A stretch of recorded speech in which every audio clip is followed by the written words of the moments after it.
Hello, it's Ross Collette. Let not your heart be troubled. You believe in God, believe also in me, is what Jesus said. And I really do that. I want you to trust in God and believe Him, while all of these other apocalyptic preachers are trying to warn us of what they believe is going to happen. I see an abundant life. I see God blessing His people. What do you see? I'm not talking about what happens in the world.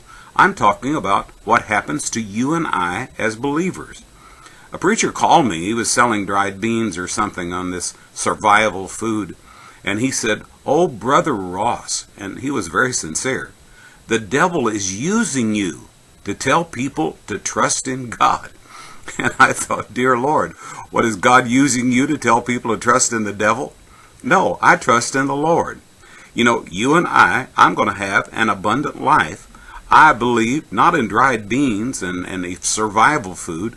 I believe in the fishes and the loaves, multiplied, that God is going to give to us. I believe that's more in line with what Jesus would do. He's going to feed you by a miracle.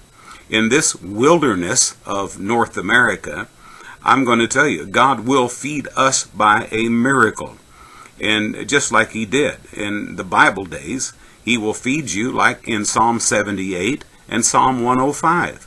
Listen how beautiful this is. He brought them forth with silver and gold, and there was not one feeble one among their tribes, and He fed them in the wilderness for 40 years. Now what in the world? 3.5 years? That should be no sweat for God to feed His people by a miracle for 40 years. He brought them forth with silver and gold. That's a good promise, isn't it? That people are going to be blessed. And He had a cloud by day and a pillar of fire by night, so it didn't matter whether or not they paid their gas and electric bill. They had light to see by. That's what God does.